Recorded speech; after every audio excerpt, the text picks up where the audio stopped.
Buenos días, profesor.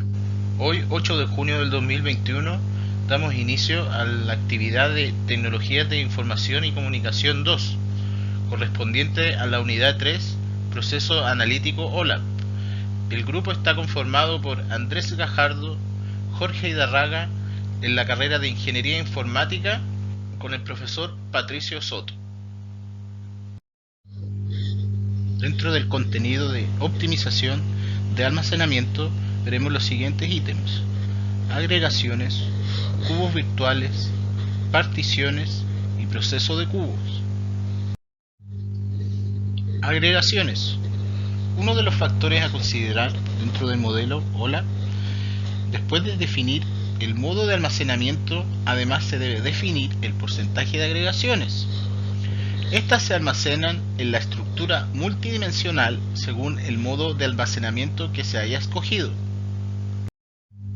Definición. Cuando se definen las agregaciones se debe tener en cuenta que al especificar las restricciones de almacenamiento y el porcentaje de agregación a fin de lograr una buena solución en el compromiso en el tiempo de respuesta a las consultas y a los requisitos de almacenamiento.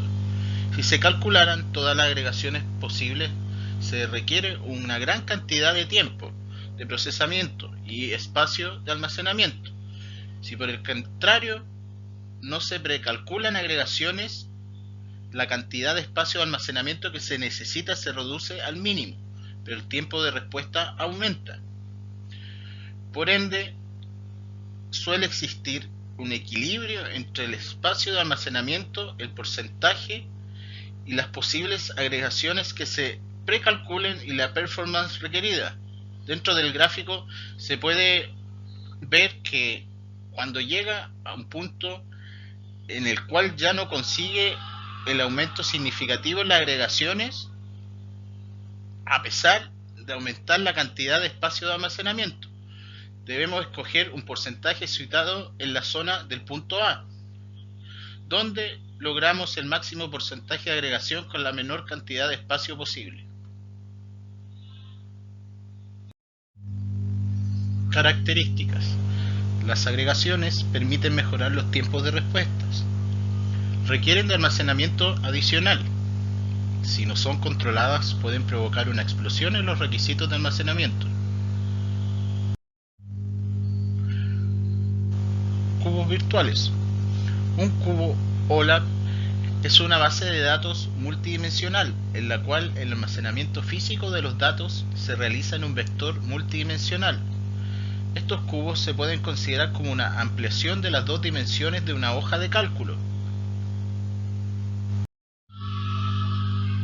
Características de los cubos virtuales. Los cubos virtuales son vistas de cubos reales.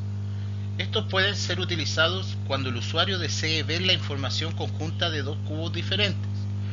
Cuando se quiere tener una visión parcial de un cubo, es una forma de simplificar el manejo de la seguridad.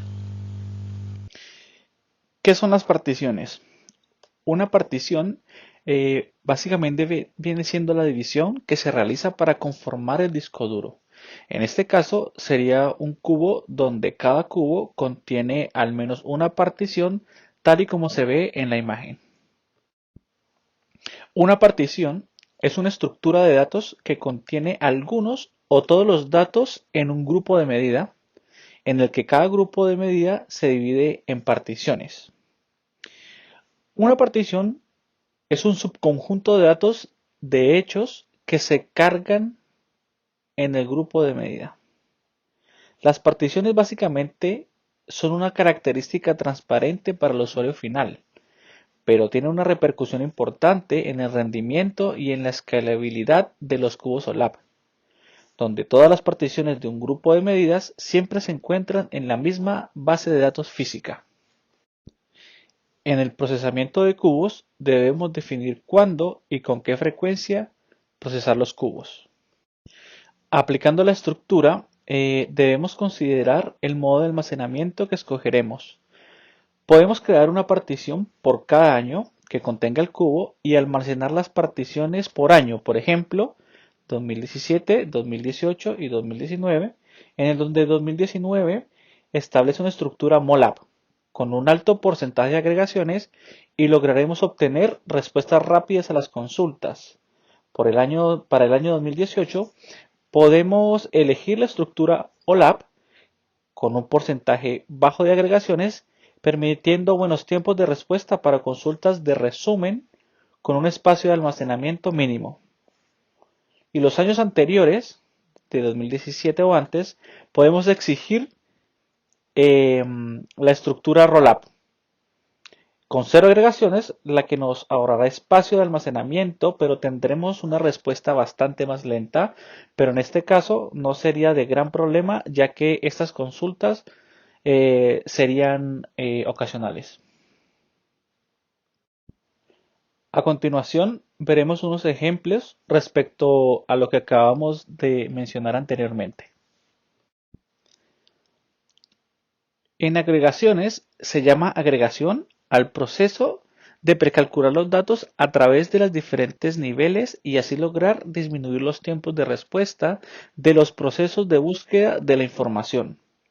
Como ejemplo, damos una agregación que permite aumentar el tiempo de respuesta de las consultas realizadas en nuestro cubo OLAP. Esto significa un impacto en nuestra capacidad de almacenamiento y, de no ser controlados, pueden causar un desastre en el almacenaje. Como ya lo vimos anteriormente, los cubos virtuales son vistas de cubos reales. Estos pueden ser utilizados, por ejemplo, cuando el usuario desea ver la información de dos cubos diferentes. Como ejemplo, para una agencia del call center se pueden querer relacionar las llamadas con la continuidad de horas trabajadas. Para esto se puede crear un cubo virtual que tome el cubo con el tráfico de llamadas gestionadas y el cubo de recursos humanos. Como también se mencionó anteriormente, una partición es un fragmento de la información que conforma un cubo y cada cubo está formado por al menos una partición. Como ejemplo, podemos tener una partición por cada año contenido en el cubo 2019, 2020 y 2021 y almacenarlos de las siguientes maneras. 2019, una estructura rollup sin agregaciones para ahorrar más espacio de almacenamiento, sacrificando el tiempo de respuesta. 2020, una estructura OLAP con baja cantidad de agregaciones, ganando tiempo de respuesta. Y para el 2021, una estructura MOLAP con gran cantidad de agregaciones para obtener una respuesta mucho más rápida. Para determinar la frecuencia con la que vamos a procesar el cubo, debemos considerar lo analizado con el cliente respecto de la granularidad de los datos para el tiempo, el nivel de detalle de día, mes, etc. Nos fijará la periodicidad de actualización de los datos. Un ejemplo es el sistema telefónico. En el sistema telefónico, si se reciben los datos de las llamadas una vez por semana, entonces deberíamos procesar el cubo un día del fin de semana y de esta manera no afectaríamos la tarea del usuario. Sin embargo, si la información de las llamadas se recibe diariamente, el procesamiento se debería realizar una o dos veces al día. Profesor, muchas gracias por su atención. Quien le habló, Jorge Mario Hidárraga y mi compañero Andrés Gajardo.